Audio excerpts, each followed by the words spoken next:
একটা চড় মারলাম। ভয় পেয়ে গেছে না, সরি সরি সরি। আপনাকে মারছি না তো, মানে আমি ওই চোর ড্রাইভারকে মেরেছিলাম আর কি। আপনি ভয় পেয়েছেন আপা? সরি সরি সরি আপা, একদম সরি আমি।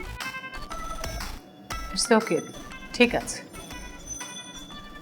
আপা যদি সত্য বলে দেন তখন এক ব্যবস্থা, আর যদি সত্য গোপন করেন, মিথ্যে বলেন, তখন আরেক ব্যবস্থা।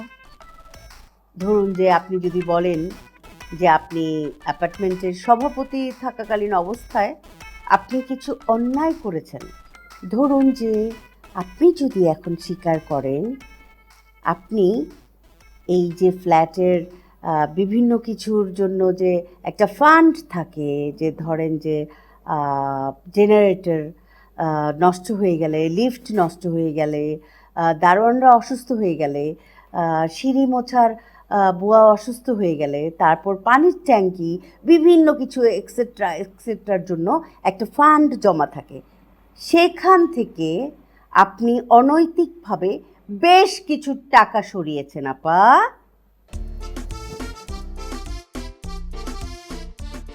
জি, আমি যে সময় সভাপতি ছিলাম তখন কিছু হিসেবের গরমিল হয়েছিল। মানে আমি বলতে চাচ্ছি যে আমি সঠিক হিসাবটা দিতে পারিনি। আপনি কিন্তু এই অ্যাপার্টমেন্টের আম জনতার ভোটে নির্বাচিত হয়েছেন। এখন আম জনতার সম্পদ আপনার কাছে গচ্ছিত ছিল, আপনি সেই আম জনতার আমানত খেয়ানত করেছেন।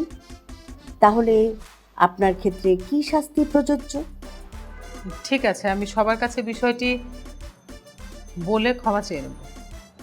এখন আপনি আম জনতার কাছে ক্ষমা চেয়েছেন, তারা নিশ্চয়ই ক্ষমা করবে। আর যদি ক্ষমা নাও করে থাকে তাহলে আমি এই অ্যাপার্টমেন্টের সকল বাসিন্দাদের কাছে রিকোয়েস্ট করব যেন আপনাকে তারা ক্ষমা সুন্দর দৃষ্টিতে দেখেন, যেহেতু আপনি ক্ষমা চেয়েছেন এবং নিজের দোষ স্বীকার করেছেন।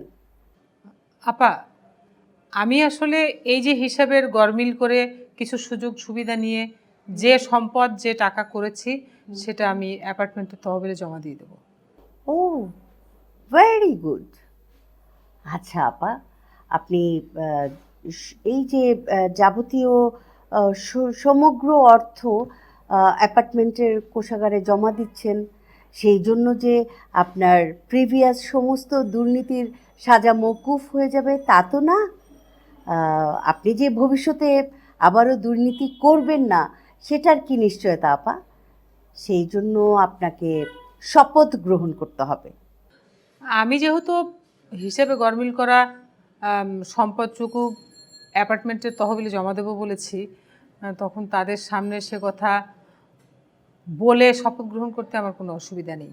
হুম, আপনাকে শপথ গ্রহণ করতে হবে যে ভবিষ্যতে আপনার দ্বারা এই অ্যাপার্টমেন্টের কোনো ক্ষয়ক্ষতি হবে না এবং অ্যাপার্টমেন্টের কোনো টাকা পয়সা নয়ছয় করবেন না, এবং অ্যাপার্টমেন্টের বাসিন্দারা আপনার দ্বারা ক্ষতিগ্রস্ত হবে না।